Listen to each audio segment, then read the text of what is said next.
En el sureste del Mar Caribe, muy cerca de las costas orientales de Venezuela, se encuentra un lugar profundo, misterioso. Una zona que ha permanecido inalterada por cientos de miles de años. Un lugar que ha dado origen a historias y leyendas fantásticas. Se trata de la Fosa de Cariaco. Esta fosa se encuentra entre Cumaná, la isla de Margarita y el Cabo Codera. Una depresión submarina de 200 kilómetros de largo por 70 de ancho y de más de 1.400 metros de profundidad.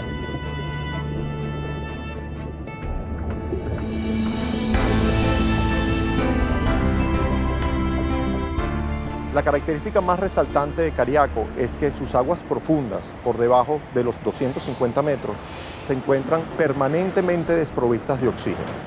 Esta desoxigenación permanente de la fosa de Cariaco, anoxia como se le conoce técnicamente, solo existe en pocos lugares del mundo, por ejemplo, en el Mar Negro. La fosa de Cariaco con relación al cambio climático global es un elemento muy importante para entender cómo este cambio opera en el tiempo. La fosa de Cariaco tiene unos récords, una de las grabaciones de cambio climático más importantes del mundo. Esas capas en los núcleos de sedimento de Cariaco se han usado para calibrar los cambios en el clima que se notan en núcleos de hielo, por ejemplo, que se toman en Groenlandia o en la Antártida o en el Ártico. Se está hablando de cambio climático desde hace muchos años. I'm honored to welcome you to this summit, the largest ever gathering of world leaders on climate change. Your presence bears witness to the gravity of the climate change. It is a testament to the opportunity Copenhagen offers. Your decisions will have momentous consequences. You have the power to chart a safer, more sustainable and prosperous course for these and future generations. The power to reduce the emissions that are causing climate change, to help the most vulnerable adapt to changes that are already underway, to catalyze a new era of global green growth. Now is your moment to act. La ciudad de París está cambiando su clima y también otras grandes ciudades del mundo. Podemos tener tormentas de nieve, podemos tener inundaciones, podemos tener cosas a las que no estamos acostumbrados. América Latina debe ir fortaleciendo su capacidad de resiliencia, de adaptación al cambio climático. Fundamentalmente es tener la información que nos permita cambiar actitudes, conocimientos, prácticas de cómo nos relacionamos en lo individual, en lo familiar, en lo comunitario, en lo laboral. Porque para que el clima cambie, los que tenemos que cambiar somos nosotros, que somos los que hemos originado las condiciones actuales del cambio climático en décadas.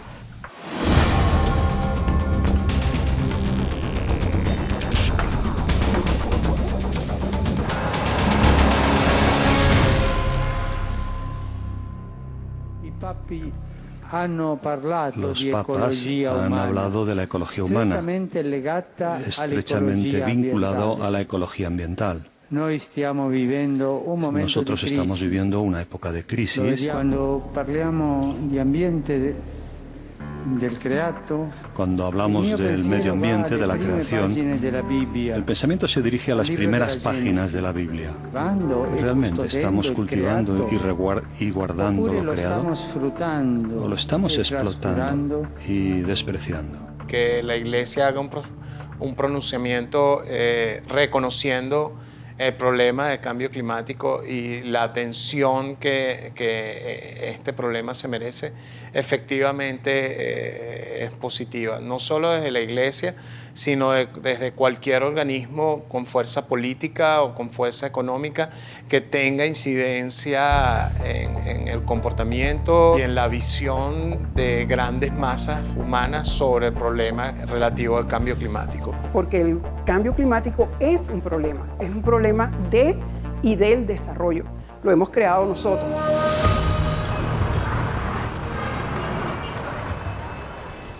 La fosa de Cariaco tiene además la particularidad de estar contenida dentro de la plataforma continental, que es la región del océano que se considera como la prolongación del continente bajo el agua y esto es muy poco común verlo en el planeta. Durante millones de años, la fosa de Cariaco sufrió muchos cambios. Hoy en día se sabe incluso que en algún momento esta estuvo sobre el nivel del mar, formando un gran lago salado.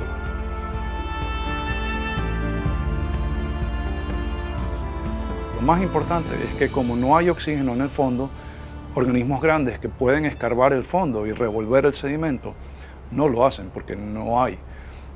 Eso significa que los sedimentos que se depositan en el fondo de la fosa de Cariaco caen muy finamente y no son revueltos. Entonces todo lo que pasa en la superficie que genera una partícula que logra caer hasta el fondo, esa partícula queda sin ser molestada, ¿no? Eso crea una serie de capas. Si el viento de arriba es más fuerte o menos fuerte, o si hay más lluvia o menos lluvia, o más descarga de ríos o menos, o más productividad marina o menos, se forman diferentes capas en el fondo del mar.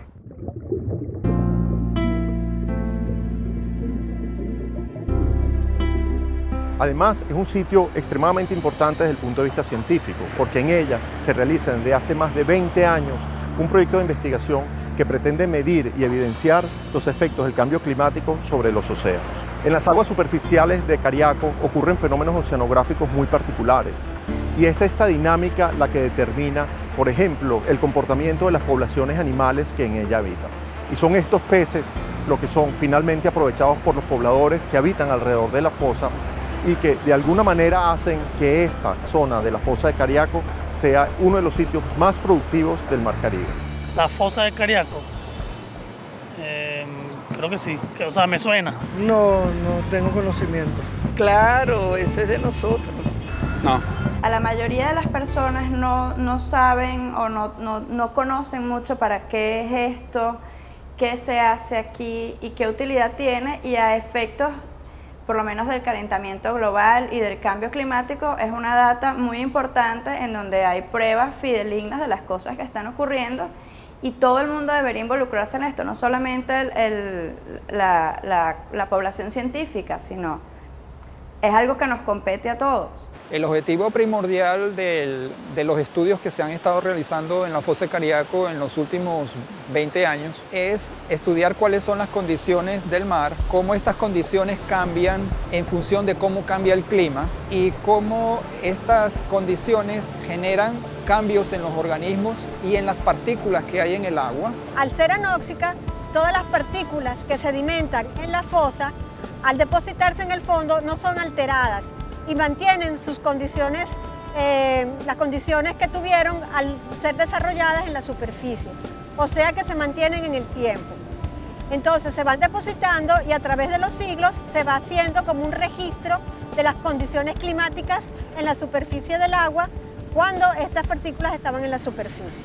La fosa como tal se descubre para el ambiente científico en el año de 1954, cuando un barco oceanográfico, tomando muestras en el Caribe, observan que las aguas profundas no tienen oxígeno. Se continuaron haciendo trabajos, muchos más investigadores se incorporaron, y un componente bien importante es que paralela a los trabajos de hidrografía, de oceanografía, también empezaron a trabajar los geólogos. La fosa de Cariaco se encuentra controlada al norte por el sistema de fallas de San Sebastián y al sur está limitada por la falla del Pilar. Estas dos fallas están en lo que se conoce como un relevo, es decir, una falla queda en solape, o sea, superpuesta con la otra, y por el movimiento relativo entre las dos fallas se produce esta depresión, tomando núcleos de unos pocos centenares de metros de largo. Se puede tener un registro climático, sedimentológico de todos los océanos y en particular del Caribe. Ya está demostrado de que este registro sedimentario está en perfecta sintonía con los procesos climáticos mayores del globo terráqueo, como se hace al correlacionar los núcleos de sedimento de Cariaco con los núcleos de hielos tomados de Groenlandia. La idea del proyecto Cariaco nace a finales de los años 80 y se concreta en el año 1995. Comenzó cuando el doctor Frank Mueller Carger de la Universidad del Sur de Florida trajo la idea a la Fundación La Salle de hacer una serie de tiempo, una visita mensual a la fosa de Cariaco de forma continua. La importancia de series temporales es que es la única forma en que nosotros podemos entender cómo está cambiando el planeta. Si nosotros no tenemos una forma de poner una línea de base, nosotros no vamos a poder entender si hoy comparado con 10 años o hoy comparado con 10 años atrás es diferente.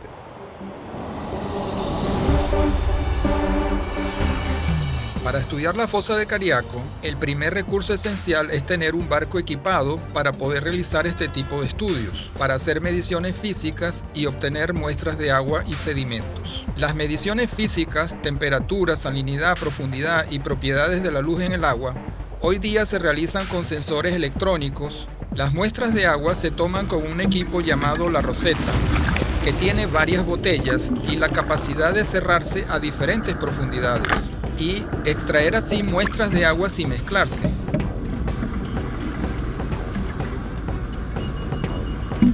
Otra herramienta fundamental es la trampa de sedimentos. Son como grandes embudos que interceptan las partículas que van descendiendo hacia el fondo de la fosa.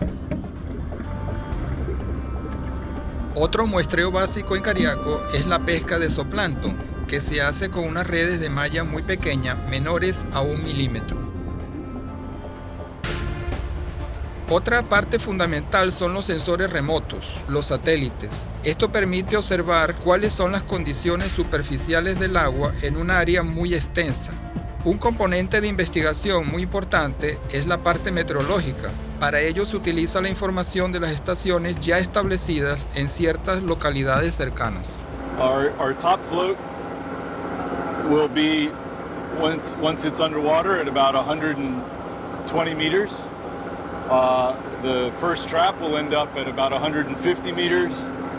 Our second trap will be at 220 meters, 400 meters, and then 1,200 meters for the bottom trap. We're going to start with what we call a top first deployment. We're going to put the float over first, the orange buoy, and that will drift off to the stern of the ship. Followed by the first trap will be lowered into the water.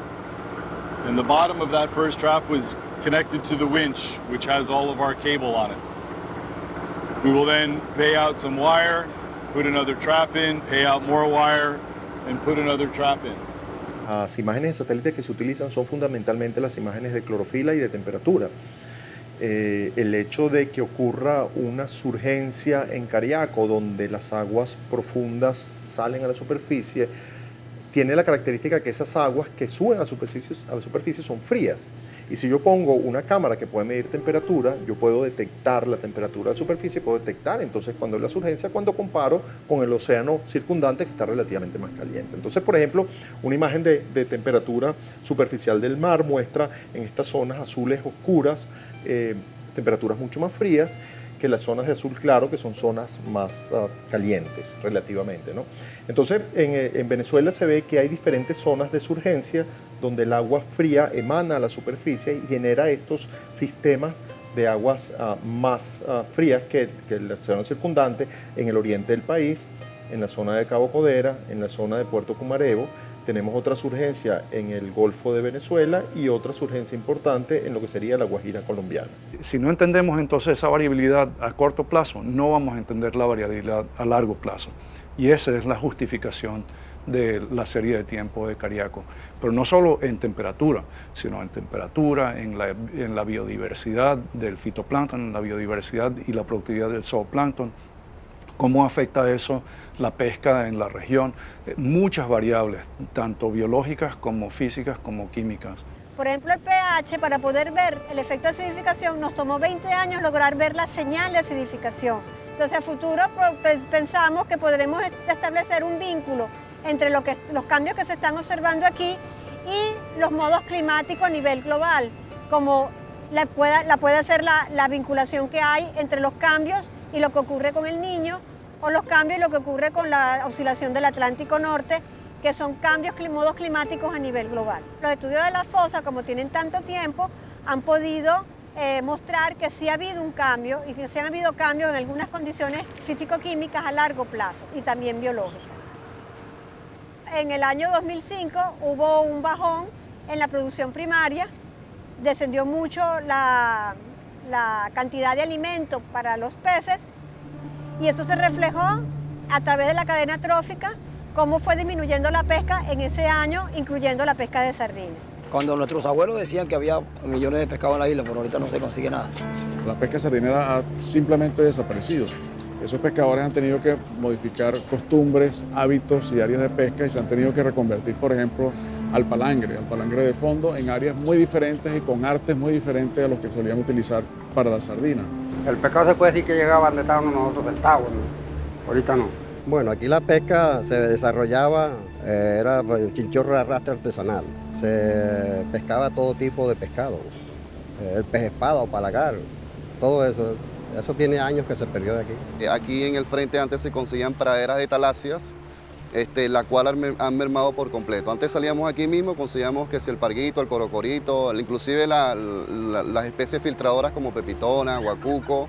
Es una pradera que desapareció, ha tenido mucho que ver en lo que es el cambio climático. Decimos que la sardina está mermando considerablemente porque se extrajo tanto que no se previeron los controles. Asimismo puede pasar en cualquier momento con cualquiera de las demás especies. ¿Qué pasa? Por medio de esos cambios meteorológicos, condiciones climáticas, la fosa de Cariaco es como quien dice un corazón que controla lo que es la pesquería en todo el oriente, en toda la región nororiental. Esa es una zona anóxica, pero que cuando vienen las corrientes del norte, lo que llaman el upwelling o la temporada de surgencia, que se inicia desde finales de diciembre, enero, febrero y marzo, es una corriente de agua fría que en lo que revienta en estas zonas calurosas produce lo que llaman el afloramiento, la productividad primaria. La surgencia es cuando las aguas que están en el fondo suben a la superficie por un efecto del viento. Si el viento sopla paralelo a la costa, retira el agua superficial fuera de la costa y entonces las aguas profundas ascienden frente a la costa, trayendo nutrientes y haciendo que esas zonas de surgencia sean de mucha alta productividad. La surgencia de Cariaco está entre los puntos más productivos, no solamente de Venezuela o del Caribe, sino del planeta. Este sistema de surgencia ha sufrido en los últimos años una especie de anomalía, probablemente asociada a los fenómenos de cambio climático global. Esta anomalía hace que esas aguas frías que enriquecen el sistema en los últimos años hayan tenido menor presencia. Los vientos que motorizan el ascenso de las aguas han soplado con menor intensidad. Desde el punto de vista climático, oceanográfico, eso es una razón natural por la cual el sistema funciona de manera menos eficiente. Al haber menos eficiencia hay menos productividad, al haber menos productividad hay menos producción de algas y menos producción de especies asociadas a las algas que consumen a las algas, como por ejemplo la sardina. Nosotros en nuestro laboratorio estamos midiendo los nutrientes en toda la columna de la fosa de Cariaco. Nosotros sí queremos ver cómo están cambiando estas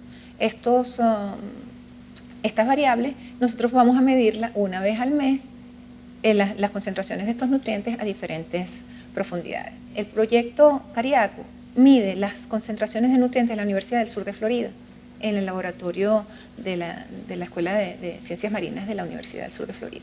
Entonces nosotros nos incorporamos en el proyecto Cariaco hace 5 años, haciendo las mediciones con el equipo que nosotros tenemos aquí y por supuesto se hacen por duplicado, se mandan a la Universidad del Sur de Florida y nosotros las hacemos aquí. Los dos laboratorios tienen una equivalencia en la determinación, que eso nos da a nosotros un aliciente porque realmente eventualmente Cariaco puede tener la independencia de efectuar todas sus mediciones dentro de Venezuela, que es lo que nosotros queremos, era también independencia científica, tecnológica dentro de nuestro país. Una de las características más resaltantes del cambio climático global es el aumento de la temperatura en la superficie de la Tierra. Y mucho se habla de que es el aumento de la concentración del dióxido de carbono, el CO2, en la atmósfera, que es el que ocasiona ese aumento de la temperatura. ¿Qué es lo que pasa allí? La superficie terrestre está calentada fundamentalmente y prácticamente únicamente por los rayos solares, la radiación que viene del espacio que emana el Sol. Entonces imagina que tú tienes una superficie de la Tierra donde tienes unos rayos solares que entran, rebotan de esa superficie y cuando llega a la atmósfera rebotan de vuelta en la atmósfera y se quedan atrapados allá adentro. cierta parte de esa radiación escapa fuera de la atmósfera.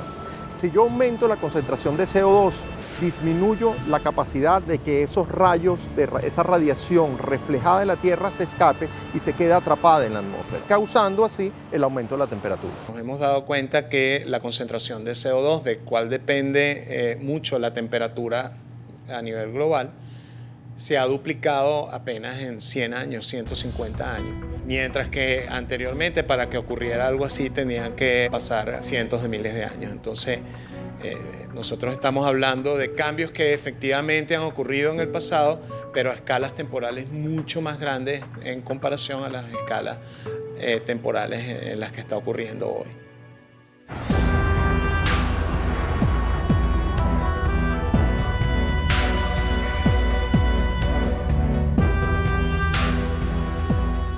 Climate change is the defining challenge of our time. It affects us all, but it does not affect us all equally. We have a profound responsibility to protect and assist the world's poorest and most vulnerable people, and to pass on to future generations a planet that is thriving and healthy. El cambio climático lo podemos ver desde dos perspectivas. Una, la perspectiva internacional, ¿verdad? Porque es un tema de interés de tal magnitud que ha acordado una convención que es específica para el tema, que es la Convención Marco de las Naciones Unidas para Cambio Climático, y el Protocolo de Kioto, que ya es la parte más operativa de cómo llevar a cabo ese control de cambio climático. El Protocolo de Kioto sentó las bases, diríamos yo, y la alerta. Cuando aún no se tenía tanto conocimiento y tanta evidencia como se tiene hoy día del cambio climático y de cuánto la intervención de la transformación de la naturaleza, de la sociedad ha incidido.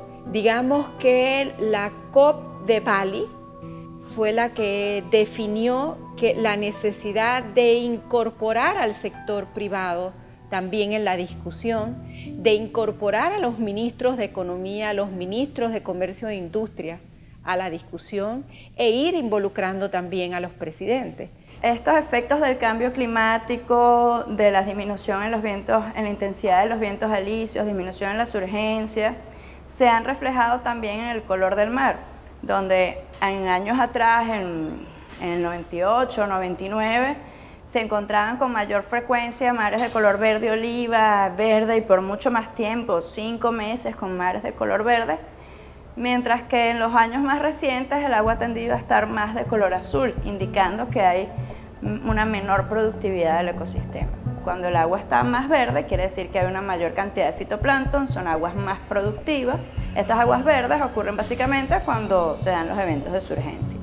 Lo interesante es que si nosotros entendemos que esa agua fría viene cargada de nutrientes y podemos ver en una imagen de satélite la temperatura, también podemos ver en una imagen de satélite la concentración de clorofila, que es el pigmento que utilizan las plantas para hacer la fotosíntesis, y eso lo vemos en esta imagen. Entonces vemos que las zonas que están frías de surgencia usualmente son zonas que tienen alta concentración de clorofila. Las zonas rojas intensas tienen mucha más clorofila que las zonas azules, que son océanos que son en general más pobres, ¿no?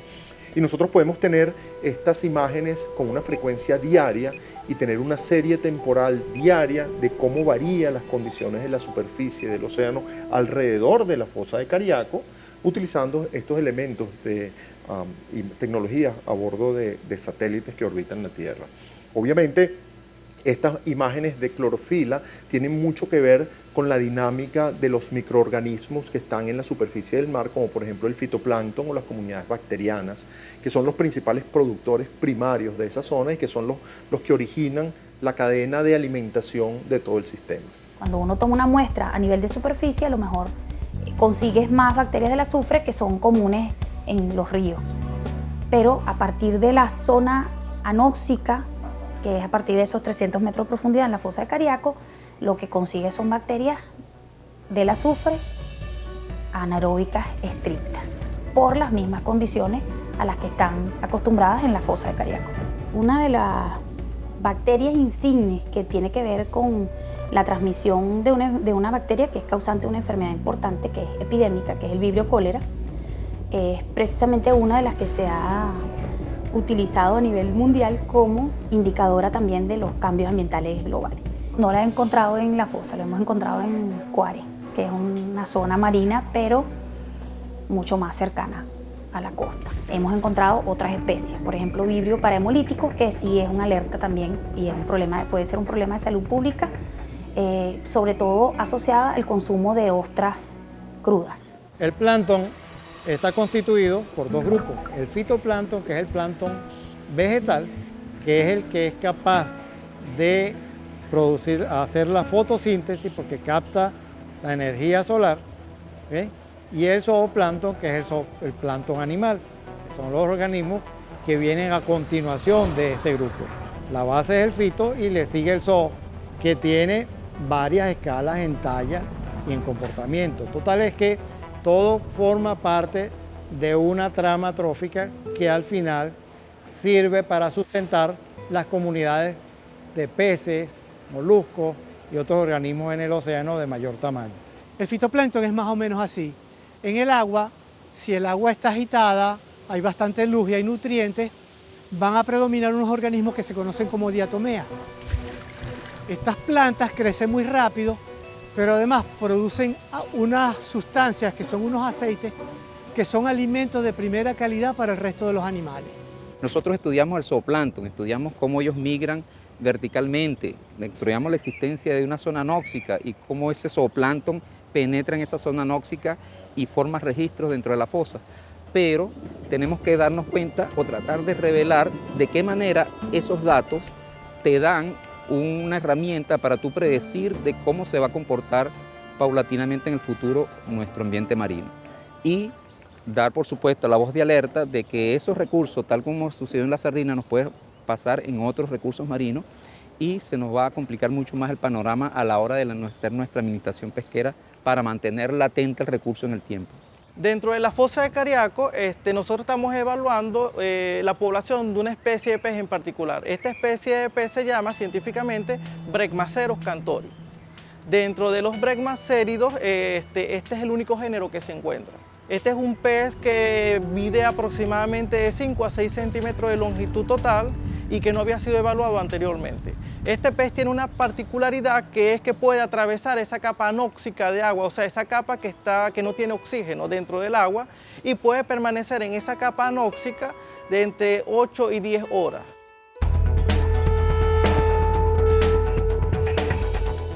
Definitivamente el clima tiene un impacto directo no solo en la distribución de los ecosistemas del planeta, sino en la fauna y la flora que constituye estos ecosistemas. La industrialización surge como respuesta para elevar la calidad de vida de las personas, pero si el precio para eso es deteriorar el medio ambiente, eso a su vez va a incidir negativamente sobre la calidad de vida de las personas. Entonces se entra en esa especie de espiral negativo circular que no lleva a nada. Esa manifestación del clima se está traduciendo en problemas de pérdidas de vidas, pérdidas económicas, pérdidas de infraestructura, que son muy costosas para un país y para el planeta. Entonces, de hecho, por eso es que también se está haciendo énfasis en el tema de cambio climático, que está vinculado a ese funcionamiento del clima, de manera que a través de normativas, a través de esos convenios internacionales, a través del protocolo y a través de los múltiples acuerdos posteriores que se dan en cada una de las convenciones de cambio climático, se puedan tomar acciones a nivel de país, a nivel de gobiernos regionales, a gobiernos municipales y de ciudadanía. La Dirección de Ambiente y Cambio Climático trabaja en apoyo, en equipo al resto de las áreas de CAF, en sobre todo tratar de que nazcan las nuevas operaciones de crédito verde, que cumplan con los criterios ambientales, sociales, de riesgo climático, de reducción de huella de carbono. Vamos a certificar pronto el primer edificio verde de CAF, que es el edificio de Bolivia, y el nuevo edificio que se está construyendo en Uruguay ya se hizo con especificaciones de construcción verde, se certificará también.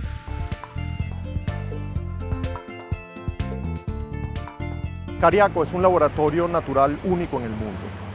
Los estudios que allí se han realizado han dado respuestas científicas de orden mundial, como por ejemplo respuestas sobre el ciclo del carbono en el océano, las relaciones que existen entre el océano y la atmósfera, la dinámica de los organismos que allí habitan, la química del agua, la química de los sedimentos. Incluso Cariaco ha sido una bola de cristal, pero no para ver el futuro, sino para ver el pasado, saber cómo era el clima que prevalecía en la Tierra hace cientos de miles de años atrás. El conocimiento es el que hace que un país encuentre el camino del desarrollo y yo creo que eso es importante para el nuestro.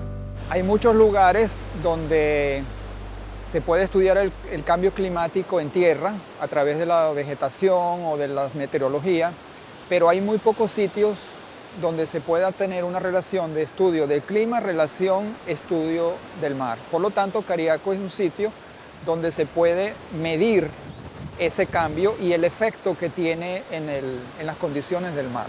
La constancia de ir mes a mes a la fosa de Cariaco durante estos últimos años es la clave del éxito de este proyecto. Sin embargo, Cariaco es más que eso. Cariaco ha sido y es una plataforma de formación de profesionales. Decenas de científicos, de técnicos, de estudiantes de todos los niveles, desde bachillerato hasta estudiantes de doctorado, de universidades nacionales y universidades extranjeras, han pasado por Cariaco y han realizado sus trabajos de investigación en Cariaco. Ellos incluso han utilizado esta experiencia para catapultarse en el campo profesional al que se enfrentan una vez terminados sus estudios. Cariaco es oceanografía, o sea, no hay aquí en Venezuela, para mí no hay ninguna otro lugar donde yo pueda decir que se hace oceanografía así como la que yo soñé, que no sea Cariaco. Cariaco es algo que Venezuela tiene, que es un tesoro para la comunidad internacional. Cariaco es un sensor, es un termómetro que nos permite medir los cambios. Si nosotros pensamos del cambio climático global como un proceso paulatino que va modificando las características de la superficie de la Tierra y en especial del océano, ¿qué mejor manera de detectar ese cambio que una serie de medidas y de registros paulatinos, regulares, paso a paso, mes a mes, que nos indican cómo son esas fluctuaciones? Cariaco nos ha permitido tener un conjunto de variables simultáneamente y poder decir lo que está pasando e incluso poder predecir lo que puede ocurrir. Cariaco provee de estas medidas y son estas medidas las que nos ayudan a nosotros a tomar mejores decisiones sobre cómo hacer uso de los recursos naturales, de los recursos pesqueros, cómo usar nuestras playas o cómo hacer inversiones turísticas en las zonas costeras.